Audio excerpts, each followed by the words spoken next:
Hello friends, कैसे हैं आप सभी लोग। आप सभी का स्वागत करता हूं फिर से अपने चैनल पर। गाइस, आज हम इस वीडियो में कॉन्ट्रैक्ट के एक और नए टॉपिक के बारे में समझने वाले हैं, जो कि है फ्रस्ट्रेशन ऑफ कॉन्ट्रैक्ट। यानी कि फ्रस्ट्रेशन ऑफ कॉन्ट्रैक्ट क्या है, इस टर्म को सुन के आपको क्या समझ में आता है। क्या ये फ्रस्ट्रेशन ऑफ कॉन्ट्रैक्ट क्या होता है? तो इसको हम हिंदी में कहते हैं कॉन्ट्रैक्ट का विफल होना, या कॉन्ट्रैक्ट का निराश होना, या कॉन्ट्रैक्ट को पूरा नहीं कर पाना। तो ये जो है एग्ज़ाम के पॉइंट ऑफ व्यू से इस कंसेप्ट को समझना आपके लिए ज़रूरी है, क्योंकि ये प्रीवियस ईयर क्वेश्चन पेपर में भी पूछा गया था एलएलबी के अंतर्गत। अगर आप भी एलएलबी की तैयारी कर रहे हैं और आप फर्स्ट सेमेस्टर में हैं और कॉन्ट्रैक्ट को अच्छे से कंप्लीट करना चाहते हैं, हर एक पॉइंट्स को समझना चाहते हैं, तो आप हमारे साथ जुड़कर अपनी तैयारी अच्छे से कर सकते हैं। जिसमें कि मैंने प्रीवियसली काफ़ी वीडियो अपलोड की है कॉन्ट्रैक्ट के रिलेटेड, जो इम्पोर्टेंट क्वेश्चंस थे, जो कि प्रीवियस ईयर क्वेश्चंस पेपर्स में पूछे गए हैं। क्योंकि वो इम्पोर्टेंट है इसलिए आपसे पूछे गए हैं। कुछ चेंजेस होते हैं, लेकिन जो इम्पोर्टेंट है, रिपीटेड क्वेश्चन होते हैं, वो एग्ज़ाम में हमेशा पूछे जाते हैं। और मैं कोशिश करता हूँ वो सभी इम्पोर्टेंट पॉइंट्स को आपको अपनी इस वीडियो के माध्यम से आपको समझाऊँ। तो आज हम समझेंगे फ्रस्ट्रेशन ऑफ कॉन्ट्रैक्ट किसे कहते हैं। सबसे पहले इसका मतलब समझेंगे, उसके बाद इसके कौन कौन से इम्पोर्टेंट पॉइंट्स हैं जिनको आपको एक टेबल के द्वारा बनाना होगा, जिसमें कि आपने कभी ना कभी आपने एग्ज़ाम जब भी दिया है, आप अगर टेबल के फॉर्मेट में अगर एग्ज़ाम के अंदर लिखते हैं तो उसका इम्पैक्ट अच्छा पड़ता है। पहले आप एक टेबल बनाइए, फिर उसके बाद उसको डिस्क्राइब कीजिए एक एक करके, और एग्जाम्पल भी समझेंगे ताकि आपको कंसेप्ट अच्छे से समझ में आ जाए। तो बात करते हैं, फ्रस्ट्रेशन ऑफ कॉन्ट्रैक्ट क्या होता है।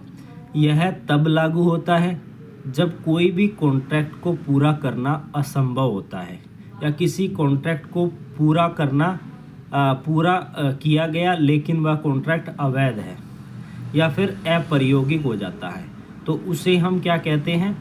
उसे हम कहते हैं ये फ्रस्ट्रेशन ऑफ कॉन्ट्रैक्ट है। यानी कि यह स्थिति कॉन्ट्रैक्ट बनने के बाद ही उत्पन्न होती है।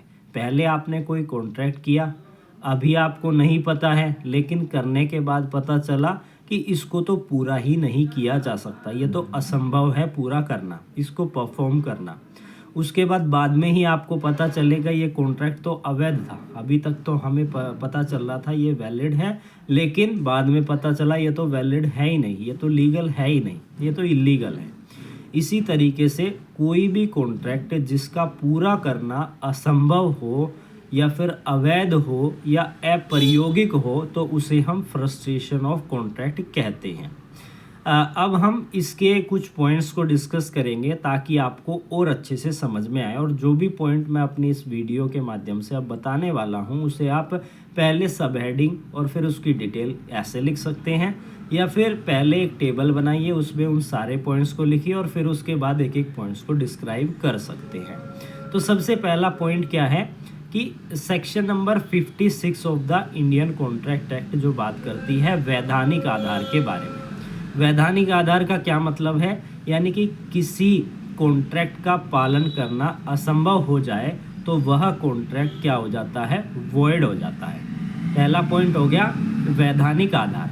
दूसरा पॉइंट क्या है कि कॉन्ट्रैक्ट को बनने के बाद असंभवता उत्पन्न होती है। ये भी एक इम्पोर्टेंट पॉइंट है, क्योंकि हमें पहले तो पता होता नहीं है कि ये कॉन्ट्रैक्ट असंभव है। जब कॉन्ट्रैक्ट बन गया उसके बाद हमें पता चल रहा है, यानी ऐसी भी सिचुएशन होती है। तो दूसरा पॉइंट आप ये बना सकते हैं और उसमें लिख सकते हैं कि कॉन्ट्रैक्ट बनाते समय कार्य सारे चीज संभव थे, लेकिन बाद में ऐसी परिस्थिति आ गई कि वो हमारे नियंत्रण में नहीं रहे और हम उसे परफॉर्म नहीं कर पाए। उसके बाद तीसरा पॉइंट आप बनाइएगा, कारण अप्रत्याशित होना चाहिए, यानी अनफोर्सीन होना चाहिए। यानी ऐसी स्थिति जिसे कोई भी पक्ष पूर्व अनुमान नहीं कर सकता था, पहले इस चीज़ का अनुमान नहीं लगाया जा सकता था, अचानक से निर्णय हो गया हो, यानी एकदम से चीज़ें बदल गई हो और उसे हम चेंज नहीं कर सकते। उसके बाद फोर्थ पॉइंट आप बनाइए, पक्षों की कोई भी गलती नहीं होनी चाहिए। यानी कि कोई भी पार्टी जो है वो खुद से गलती ना करे, कोई टर्म कंडीशन है उसका वायलेशन ना करे, यानी असंभवता प्राकृतिक आपदा हो गई, कानून में बदलाव हो गए, मृत्यु हो गई, वस्तु का नष्ट होना हो गया। तो ये एक तरीके से एग्जाम्पल के फॉर्म में भी मैं आपको बता रहा हूँ।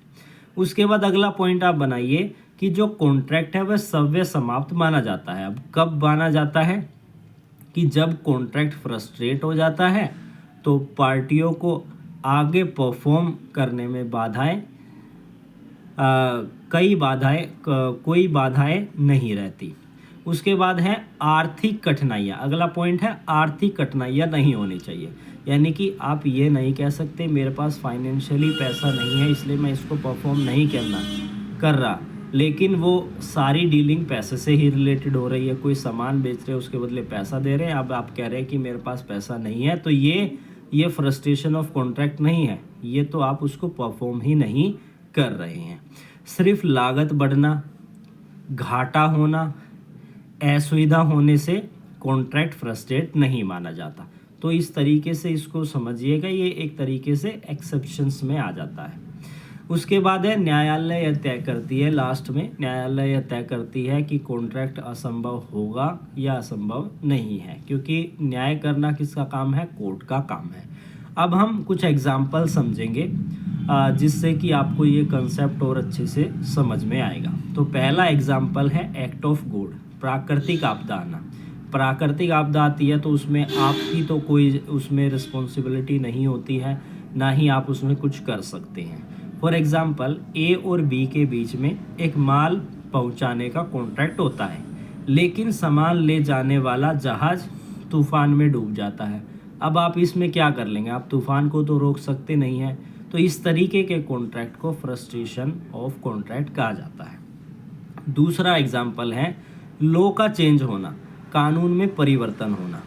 ए बी के साथ किसी वस्तु का आयात यानी इंपोर्ट करने के लिए कॉन्ट्रैक्ट करता है, लेकिन सरकार उस वस्तु के आयात पर क्या लगा देती है? प्रतिबंध लगा देती है।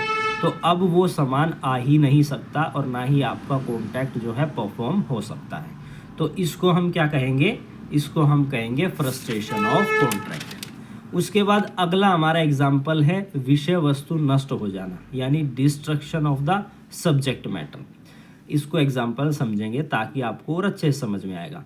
ए बी को अपनी एक विशेष पेंटिंग बेचने का कॉन्ट्रैक्ट करता है, लेकिन उसे देने से पहले वह पेंटिंग आग में जल जाती है। तो वो पेंटिंग तो जली गई, अब देगा क्या? नहीं दे सकता।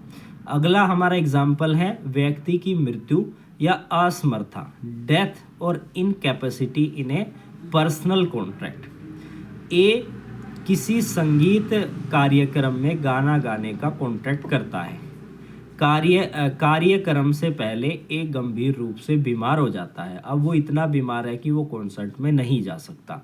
तो ये कॉन्ट्रैक्ट क्या हो गया? फ्रस्ट्रेशन इसको माना जाएगा, फ्रस्ट्रेशन ऑफ कॉन्ट्रैक्ट माना जाएगा। तो ये था आज का हमारा टॉपिक, इम्पोर्टेंट टॉपिक है, इसको आपको अच्छे से एग्ज़ाम के अंदर लिखना है। तो फिर मिलेंगे नई वीडियो और नई लीगल जानकारी के साथ।